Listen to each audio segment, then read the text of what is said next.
शांति।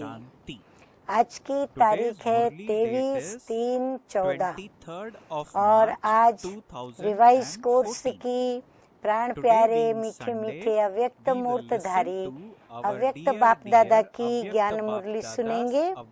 तो तारीख है 16/6/77 और आज की ज्ञान मुरली का शीर्षक है एक ही पढ़ाई द्वारा नंबरवार पूज्य पद पाने का गुह्य रहस्य। हम सबको पढ़ाने वाला भी एक बाबा है और हम सब की पढ़ाई भी एक ही है।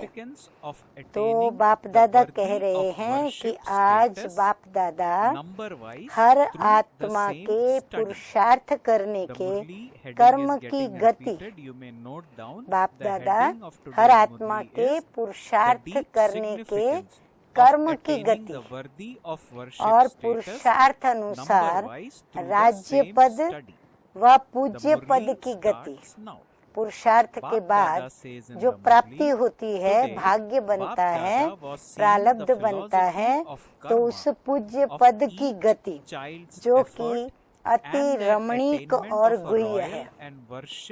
तो बाबा अभी वो हमें सुनाने जा रहे हैं। बाप दादा वो देख रहे हैं। बाप दादा कहते हैं जैसे पुरुषार्थ में नंबरवार हैं, वैसे ही पद और पूज्य पद में भी नंबरवार हैं। जो नंबर 1 श्रेष्ठ पुरुषार्थी हैं, उन्हों का राज्य पद और पूज्य पद अति श्रेष्ठ और गुह्य रहस्य से भरा हुआ है। अब हम अपनी चेकिंग शुरू करेंगे कि हम कहाँ पर पहुँचे हैं। अब बाबा कहते हैं कि पूज्य तो सब बनते हैं। सृष्टि के लिए सब पुरुषार्थी आत्माएं परम पूज्य हैं। अष्टरत्न है, वह 108 की माला में है, वह 16,108 की माला है, वह फिर 9 लाख प्रजापद वाले हैं। लेकिन सभी कोई ना कोई रूप में पूज्य अवश्य बनते हैं। जो भी संगम युग पर बाबा के बच्चे बने हैं, एडॉप्टेड चिल्ड्रन, वारिस बच्चे, बाबा कहते फिर वो प्रजापद में भी क्यों न हो, लेकिन सभी के सभी पूज्य पद को प्राप्त होते हैं, क्योंकि कोई न कोई प्रकार से हर एक की पूजा नंबरवार अवश्य ही होती है। आगे बाबा कहते हैं कि अब तक भी अनेक अनगिनत शालिग्राम बना करके पूजा करते हैं। जब महारुद्र यज्ञ रचते हैं तो शिव पिता के साथ साथ जो भी शालिग्राम बच्चे हैं बाबा के, तो अनेक शालिग्रामों की भी पूजा करते हैं। लेकिन अनेक शालिग्राम रूप की पूजा और विशेष इष्ट देव के मंदिर रूप की पूजा, उसमें अंतर कितना होता है उसको जानते हो ना। हाँ, शालिग्राम की पूजा जब जब यज्ञ रचा जाता है तब तब मिट्टी के बनाएंगे और फिर उसको मिटा भी दिया जाता है। लेकिन यह जो मंदिर के अंदर देवता के रूप में पूजे जाते हैं, तो मंदिर तो कायम रहते हैं। शालिग्राम रूप में अनेकों की पूजा होती है, पर अष्टदेव के रूप में नामी ग्रामी कोई कोई आत्मा की ही पूजा होती है। 16,000 की माला भी कभी कभी सुमिरन करते, क्योंकि बहुत बड़ी माला है तो इसीलिए उसका भी सुमिरन कभी कभी होता है। 108 की माला अनेक बार सुमिरन करते हैं और 108 की माला रोज सुमिरन में आती है और अनेक बार भी करते हैं। और अष्टरत्नों को व अष्ट देवों को व देवियों को बाप के समान सदा अपने दिल में याद रखते हैं। जैसे परमपिता परमात्मा को सदैव याद रखते हैं, तो बाबा गुह्य राज सुनाते हैं कि ये जो अष्ट रत्न, उसमें जो भी देव और देवियां बनते हैं, उनको भी बाबा की तरह सदैव दिल में याद रखते हैं। इतना अंतर क्यों हुआ? बाबा कहते हैं इतना अंतर शालिग्रामों के बीच में, या फिर 108, 16,108, 9 लाख और 8 रत्न, उनके बीच में इतना अंतर क्यों हुआ? बाप दादा तो सर्व बच्चों को एक ही पढ़ाई, एक ही लक्ष्य, पढ़ाई भी एक ही है, पढ़ाने वाले बाबा भी एक हैं, और लक्ष्य भी हमारा एक ही है कि मनुष्य से देवता व विजयी रत्न बनाने का ही देते हैं। फिर भी पूजन में इतना अंतर क्यों? फिर ये जो पूजा होती है, तो बाबा कहते पूजन में इतना अंतर क्यों? कोई की डबल पूजा अर्थात शालिग्राम रूप में भी और देवी या देवताओं के रूप में भी डबल पूजा, और कोई की सिर्फ शालिग्राम के रूप में, माला के मणके के रूप में ही पूजा होती है। उनके फिर मंदिर नहीं बनते हैं, उनकी मूर्तियों को बना करके मूर्तियों की पूजा नहीं होती। इसका भी क्या रहस्य है? बाबा कहते इसका भी क्या गुह्य राज है? अब बाबा बता रहे हैं, ध्यान से सुने। मुख्य कारण है आत्मा अभिमानी बनने का लक्ष्य व आत्मिक स्वरूप में स्थित रहने का पुरुषार्थ, जो हर ब्राह्मण आत्मा जन्म से ही करती है। लक्ष्य हमारा क्या है कि हम देही अभिमानी बने, और उसके लिए हम पुरुषार्थ क्या करते हैं? आत्मिक स्थिति में रहने का पुरुषार्थ करते हैं। जो पुरुषार्थ हम ब्राह्मण बच्चे जो संगम युगी हैं, ब्रह्मा के मुख से शिव बाबा के जो हम बच्चे बने हैं, तो जन्म से ही पुरुषार्थ करते हैं। तो बाबा कहते हैं ऐसा कोई भी ब्राह्मण नहीं होगा जो आत्म अभिमानी बनने का पुरुषार्थी न हो।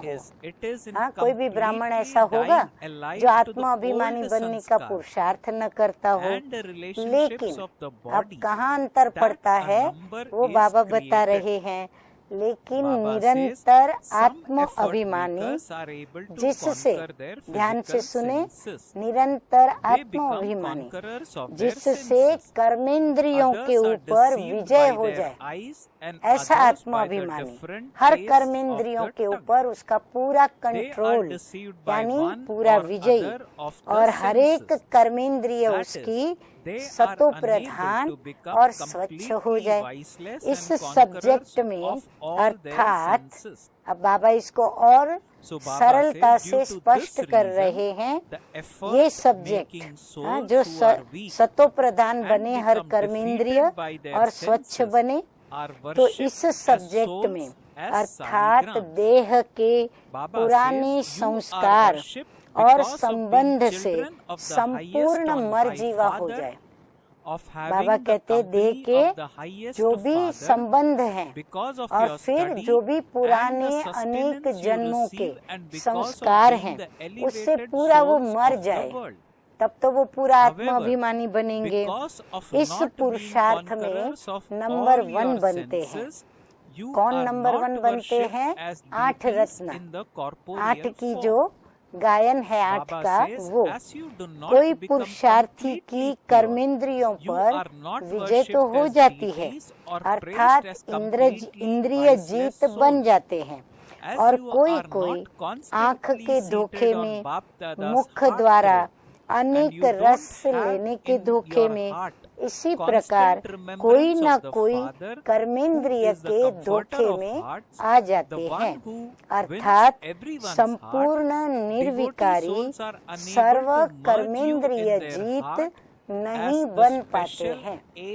ऐसे ही कान, आँख, मुख, हर प्रकार से कर्मेंद्रियां, तो बाबा कहते हैं उसमें भी पूर्ण रूप से सर्व विकारी या देह के संस्कारों के जो रस हैं उनसे वो मुक्त होते हैं, निर्विकारी होते हैं।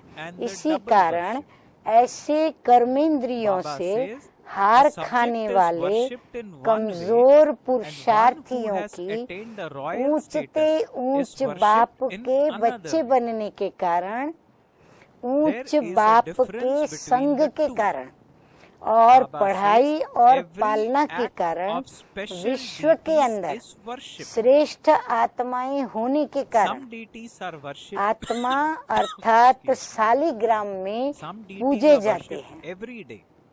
बाबा ने देखो कितनी सारी बातें बताई। एक तो कर्मेंद्रियों से वो हार खाते हैं तो कमजोर पुरुषार्थी हुए, परंतु वो ऊंचते ऊंच बाप के बच्चे बनने के कारण, एक ऊंच बाप के संग के कारण, दो पढ़ाई और पालना का कारण, तीन विश्व के अंदर सर्वश्रेष्ठ आत्मा होने के कारण, चार आत्मा अर्थात शालिग्राम रूप में पूजे जाने के कारण, पांच परंतु सर्व कर्मेंद्रिय जीत न होने के कारण साकार रूप में देवी और देवता के रूप में पूजा नहीं होती है उनका। फिर बाबा ने ये गुह्य रहस्य बताया कि शालिग्राम रूप में उनकी पूजा क्यों होती है। तो कहीं ना कहीं किसी कर्मेंद्रिय से वो हार खा लेते हैं, विजयी नहीं रहते हैं। आगे बाबा कहते हैं कि संपूर्ण पवित्र न बनने के कारण, संपूर्ण निर्विकारी महिमा योग्य देवी व देवता के रूप में उनकी पूजा नहीं होती है।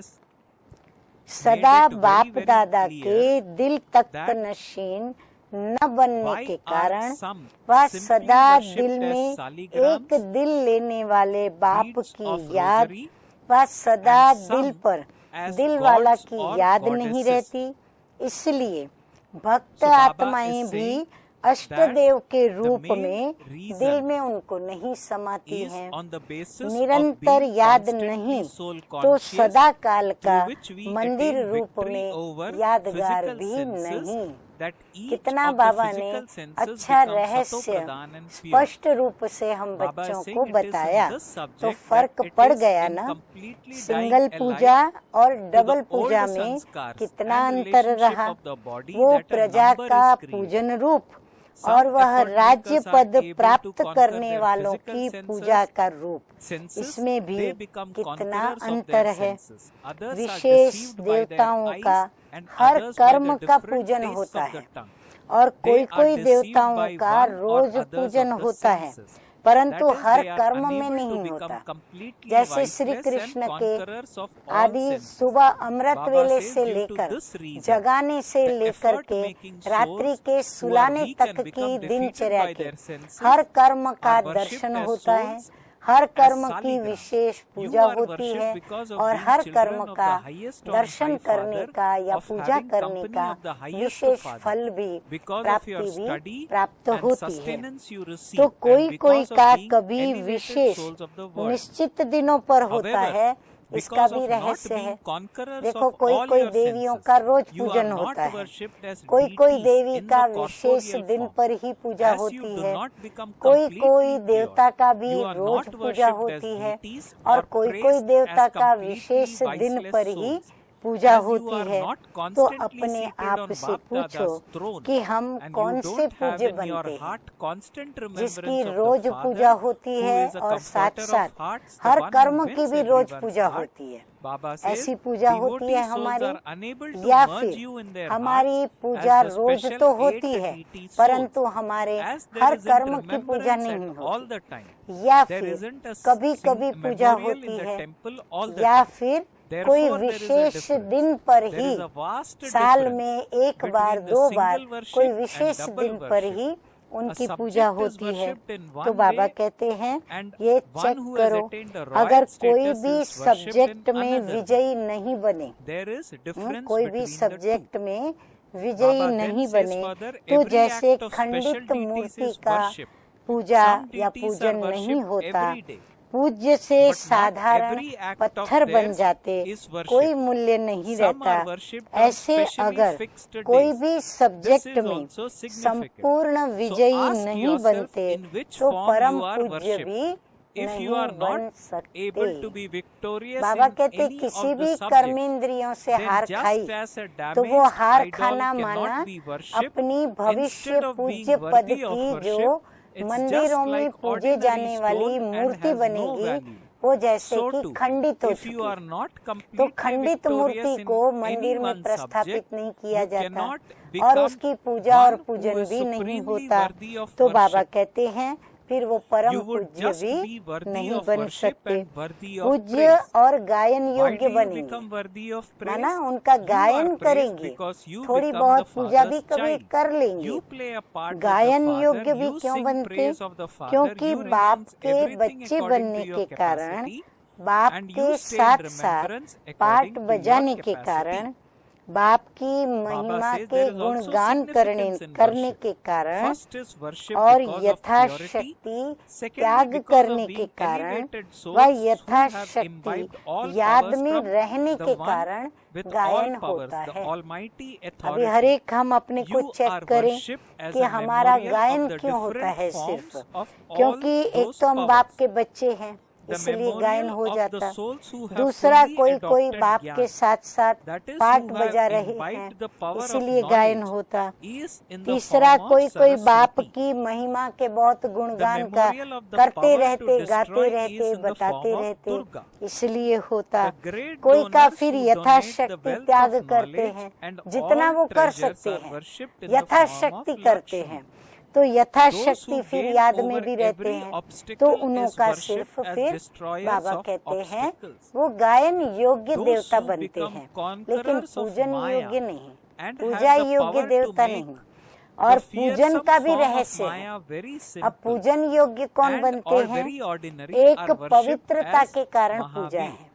हाँ, संसार में ब्रह्मचर्य व्रत को जो पालन करता है अर्थात जो पवित्र रहते हैं उनकी पूजा होती है, तो पवित्रता के कारण पूजा है। दूसरा श्रेष्ठ आत्मा बन जो सर्वशक्तिमान बाप द्वारा शक्तियों की धारणा की है, उन शक्तियों की भी भिन्न भिन्न रूप से यादगार में पूजा होती है। फिर बाबा कहते हैं जिन आत्माओं ने बाप के द्वारा शक्ति प्राप्त करके, क्योंकि सर्वशक्तिवान के द्वारा अनेक शक्तियों की प्राप्ति होती है, तो जितनी भी शक्तियाँ उसने धारण की तो वो भिन्न भिन्न शक्ति की यादगार बन करके और उनकी पूजा होती है। जैसे जिन आत्माओं ने विद्या अर्थात ज्ञान धारण करने की शक्ति संपूर्ण रूप में धारण की है, तो ज्ञान अर्थात नॉलेज की शक्ति का यादगार सरस्वती के रूप में है। अब समझो किसी ने बाबा के ज्ञान को सुनकर और पढ़ाई को बुद्धि में पूर्ण रीति से धारण किया है, तो बाबा कहते हैं उनका गायन सरस्वती के रूप में होता है। फिर संहार करने की शक्ति यादगार दुर्गा के रूप में है। हाँ, दुर्गा है संहार करने वाली, यानी वो भी एक शक्ति है। तो ज्ञान धन को देने वाले महादानी का, सर्व खजानों के धन को देने वाली लक्ष्मी के रूप में पूजे जाते हैं। सरस्वती हुई ज्ञान को बुद्धि में धारण करने वाली, तो वो हो गई सरस्वती। परंतु लक्ष्मी फिर जो ज्ञान उसने धारण किया वो जब दूसरों को दान महादान ज्ञान धन का करती है तो वो बनती है सर्व खजानों का धन देने वाली। और जो शक्तियों को धारण करके शक्तियों को देती है वो बन गई दुर्गा। जो संहार करने में शक्तियों को यूज करती है और शक्तियाँ प्रदान करती है। हर विघ्न पर विजय प्राप्त करने का यादगार। हाँ, फिर जो विघ्न आते हैं, जो भी हो, चाहे छोटे हो चाहे बड़े हो, हर विघ्नों पर विजय प्राप्त करने का यादगार विघ्न विनाशक के रूप में पूजा जाता है। मायाजीत अर्थात माया के विकराल रूप को भी सहज और सरल बनाने की शक्ति का भी पूजन। माया के विकराल रूप को सहज और सहज सरल बनाने वाली जो शक्ति धारण करती हैं, उनकी फिर उस रूप में पूजा होती है। उनकी फिर महावीर के रूप में पूजा होती है। तो श्रेष्ठ आत्माओं के हर शक्ति और श्रेष्ठ कर्म का भी पूजन होता है। ये बाबा ने भिन्न भिन्न ज्ञान की शक्ति, गुण की शक्ति, अन्य विविध प्रकार की शक्ति, विघ्न विनाशक बनने की शक्ति, उनका राज बताया। परंतु जो श्रेष्ठ आत्माएं, जो हर शक्ति और श्रेष्ठ कर्म जिनका पूजा में पूजा जाता है, शक्तियों का पूजन हर देवी देवता की पूजा के रूप में दिखाया हुआ है। अब शक्तियाँ जितनी भी हैं, जो भी शक्तियों को हमने धारण किया और जो शक्तियाँ विशेष स्वरूप में कहलाई, उनकी फिर देवी और देवता के रूप में पूजा दिखाई गई है। तो ऐसे पूज्य जिन्हों के हर श्रेष्ठ कर्म और शक्तियों का पूजन है, उसको कहा जाता है परम पूज्य। तो बाबा कहते हैं जिनकी शक्तियों का गायन और पूजन और साथ साथ उनके कर्मों का भी गायन और पूजन, तो कर्म और शक्ति दोनों का जिसका पूजन होता है, उसको कहा जाता है परम पूज्य। वो हुए पूज्य और ये हुए परम पूज्य। तो अब अपने को संपूर्ण मूर्ति बनाओ, हाँ, जो परम पूज्य कहलाए। तो चेक करो कि खंडित मूर्ति हो व पूजनीय मूर्ति हो। कैसी मूर्ति हो? गायन है संपूर्ण निर्विकारी व 16 कला संपन्न। सिर्फ निर्विकारी बने हो या संपूर्ण निर्विकारी बने हो? हाँ, निर्विकारी बनना माना थोड़ा थोड़ा थोड़ा हर एक में विजयी बने हैं, परंतु संपूर्ण विजयी बनना उसको कहते हैं संपूर्ण निर्विकारी बनना। अखंड योग है व खंडित योग है। योग भी निरंतर है।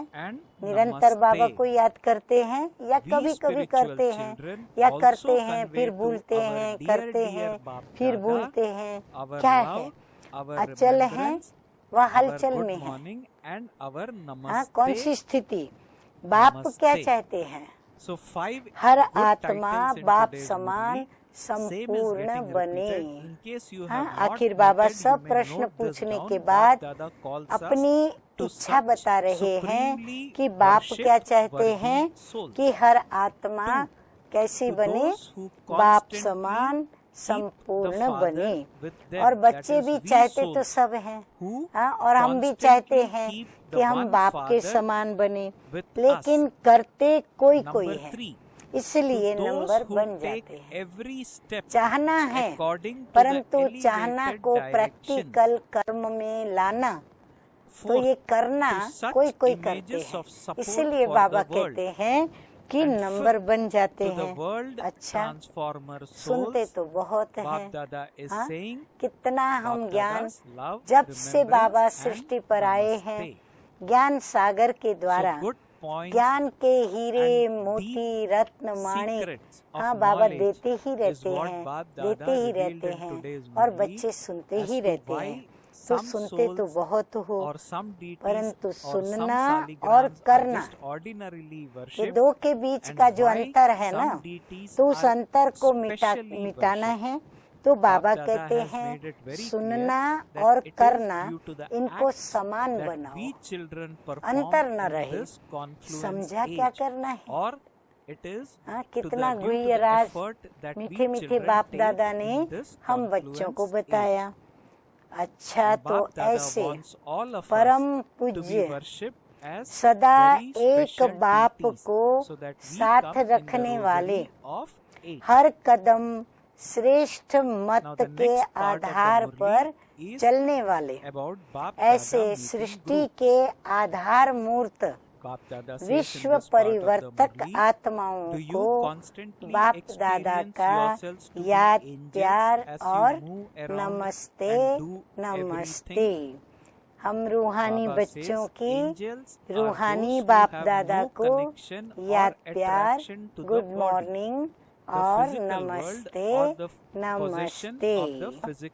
अब और कुछ पार्टियों से बाबा ने बातचीत की है, तो हम थोड़ा वह भी सुन लेते हैं। बाबा कहते हैं सदा स्वयं को चलते फिरते फरिश्ता अनुभव करते हो। ऐसा लगता है कि मैं भी फरिश्ते के रूप में चल फिर रही हूँ या चल फिर रहा हूँ।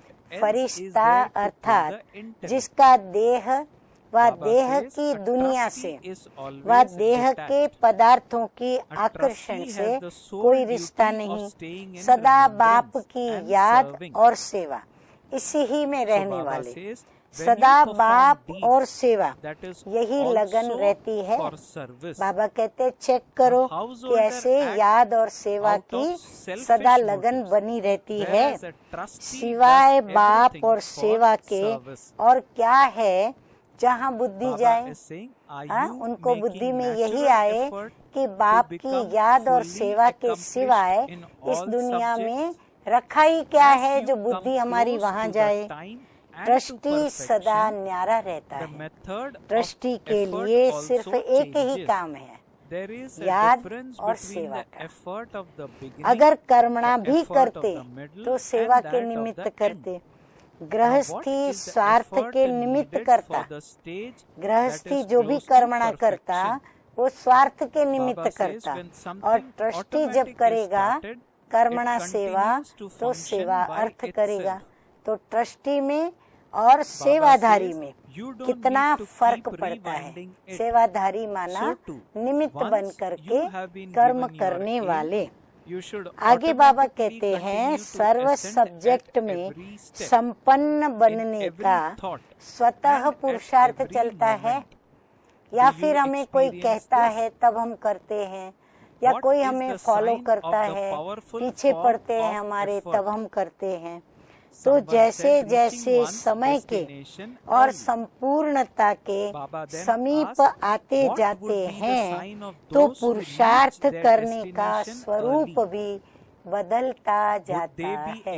तो आप सभी ने भी ये अनुभव किया होगा कि आज से जो जब से ज्ञान में आए तब ज्ञान की शुरुआत में जैसा पुरुषार्थ किया और आज जो पुरुषार्थ कर रहे हैं, तो बीच में ऐसा समय आता है जब पुरुषार्थ कुछ ठंडा होता, फिर वापस समय को देखते हुए और फिर पुरुषार्थ की गति भी तीव्र हो जाती है।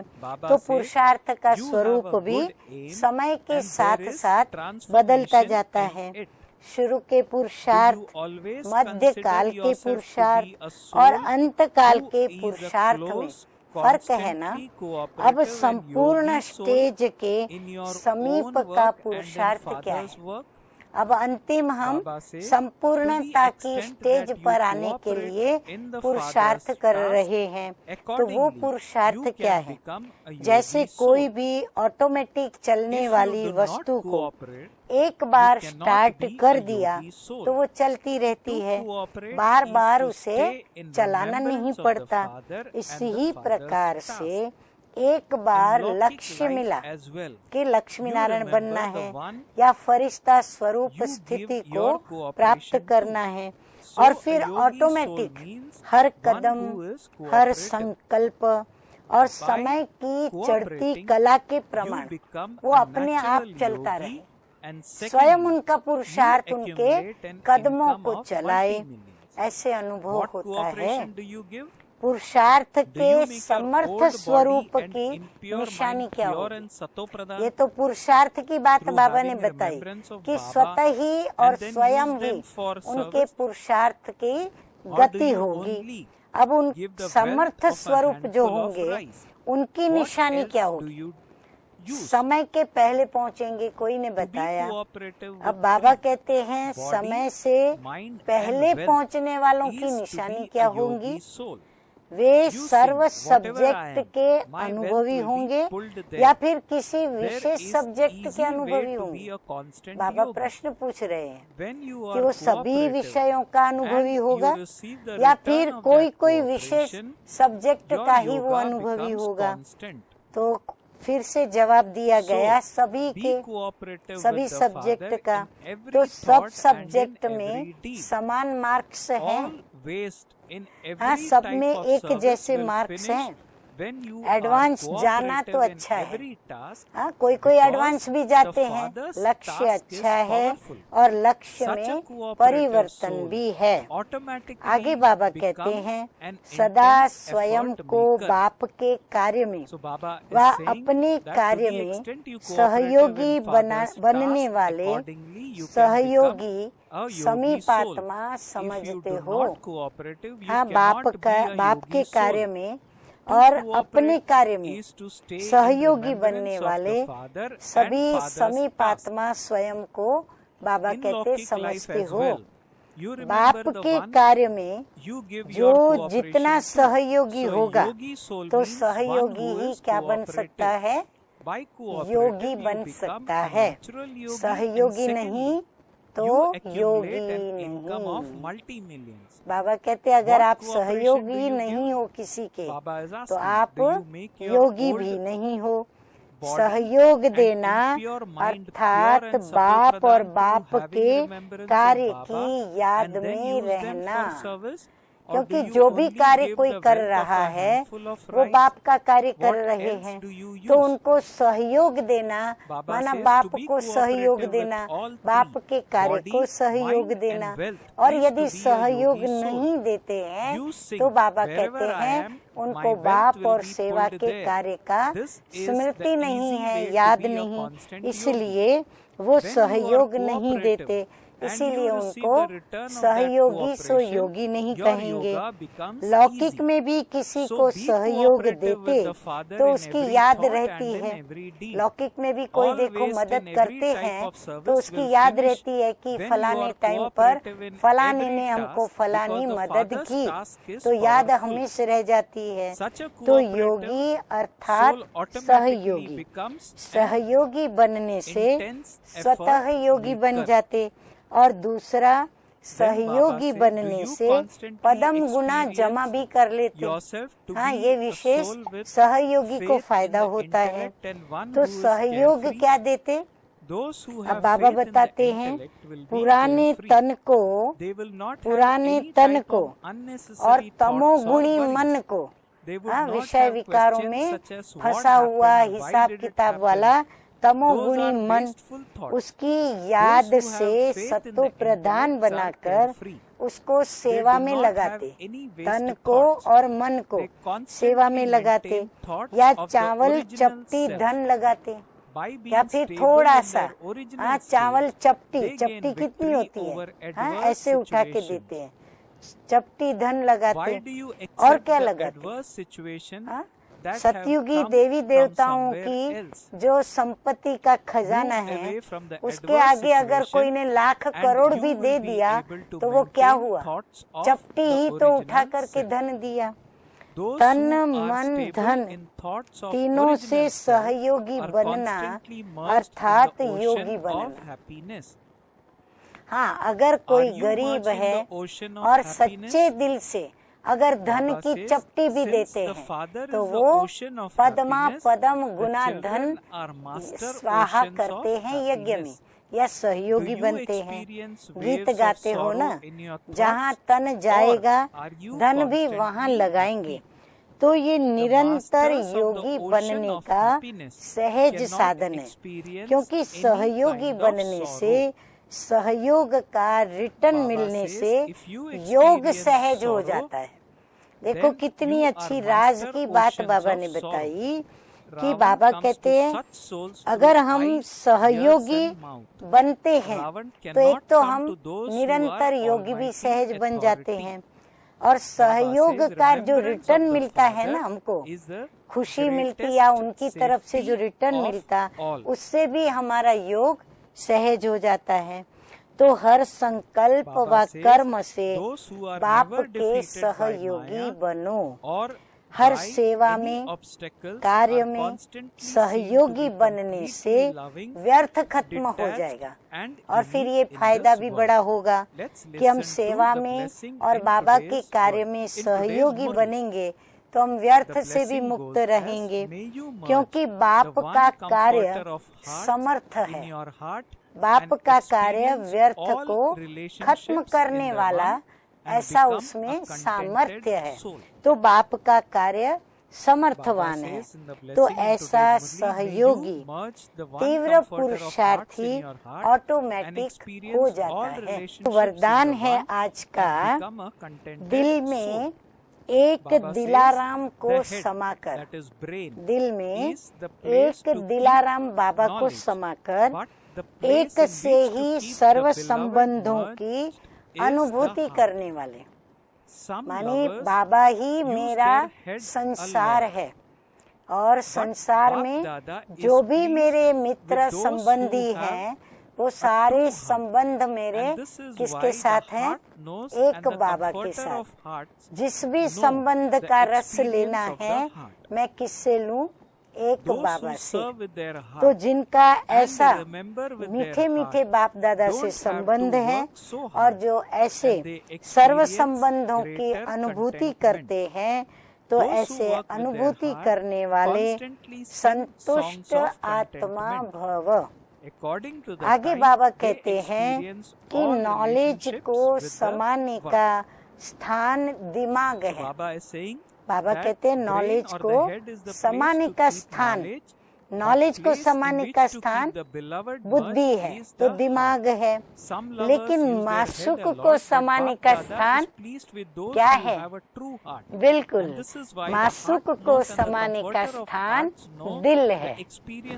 कोई कोई आशिक दिमाग ज्यादा चलाते हैं। हाँ, कोई कोई आशिक क्या करते हैं बाबा के आशिक, लेकिन दिमाग ज्यादा चलाते हैं। लेकिन बाप दादा खुश किसके ऊपर होते हैं? तो बाप दादा कहते हैं लेकिन बाप दादा सच्ची दिल वालों पर राजी है। इसलिए दिल का अनुभव दिल जाने, दिलाराम जाने।